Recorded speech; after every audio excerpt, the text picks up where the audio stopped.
Hi, I'm Tim. Welcome to our channel and thanks for logging on. Today we're discussing the Rolex Oyster Perpetual Day Date, reference 118238. This yellow gold diamond dial Rolex Day Date has been sold, and as part of the purchase decision, our client asked that we make a video for his consumption and enjoyment. So your watch will live on in posterity, sir. Congratulations.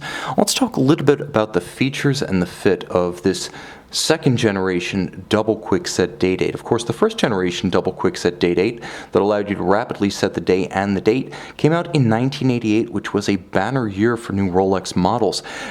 Proportionally, the watch has not changed much from that 88 variant, but there have been detail changes that we'll review in a moment. Now, the watch is 36 millimeters across the round of the case, and you'll note that it is also quite slim. It has a traditional sort of squarish proportion to it because it's not very broad in relation to its thickness. Nevertheless, only 12.3 millimeters thick, any dress cuff will easily slide up and over that conical profile fluted bezel. From lug to lug, measuring the watch conventionally, it has a compact measurement of 43.5 millimeters, but when you include the solid end links of the bracelet, it's a more substantial 46.9 millimeters across the wrist. I will mention that the day date, especially the original 36 millimeter case size, looks quite natural on a strap, and should you wish to accessorize, you're going to want to order an accessory strap with a 20 millimeter lug spacing. One of the major changes for the year 2000, when the 6-digit day date, the one you see here, debuted, was that the case was lightly reprofiled. The most notable change, of course, being the addition of polished surfaces on the lug hoods, which had hitherto been satin or brushed finish. There was a reprofiling of the case that was subtle, and then there was the more obvious change to the actual polished heads or the lug hoods. So that was the most visible optical change. The bracelet, of course, quite solid, gained a more robust construction, but most notably, and the most obvious change, was the clasp, which was physically more imposing, physically more massive, and also crisper in its manufacturing tolerances. Nevertheless, the President bracelet, the 3-link President-style bracelet, remains a wonderful combination of robustness with its 3-link design, and with its short individual links, it retains the silky souplesse of the 5-link Jubilee. Of course, the crown clasp mechanism, with the crown representing the partition point, the only evidence of the break between the two sides of the bracelet, an icon of the watch itself. Now, of course, the watch is often nicknamed the President, but properly speaking, the President is the name of the bracelet. So this is the day date in its classical 36 millimeter sizing. From the mid-1950s, it has always been a power watch.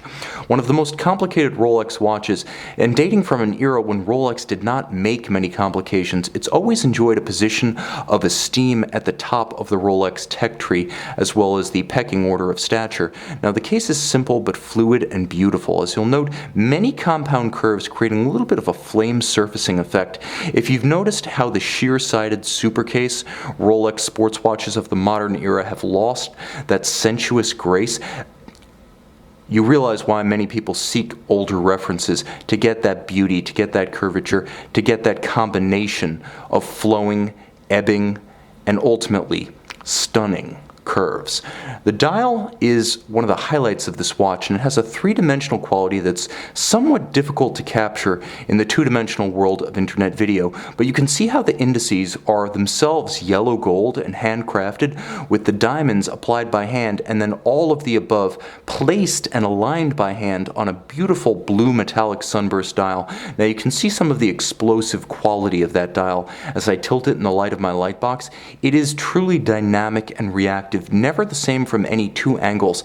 It's accentuated by the gem faceting of the baguette at 9 o'clock and 6 o'clock, and the brilliant cut diamonds at the other stations. Of course, Rolex makes sure that everything lines up such that you have yellow or gilt style printing on the dial in a golden tone. You have yellow gold hands at center. You have yellow gold bases for the gems. And of course, if you look, you'll note that there's a very subtle gilt style golden printing of a railroad minutes and seconds track outboard, inset with small stylized Roman numerals for each of the hours, as well as a metallic gold day and date disc for each of the calendar complications. I mentioned this is a double quick set, so you can set the day and the date quickly should the watch run down or encounter an irregular length month. The watch also features As part of its caliber 3155, it features hacking seconds, so you can stop the seconds and synchronize precisely to a reference time, a screw-down crown and screwed-in case back endowing the watch with 100-meter water resistance,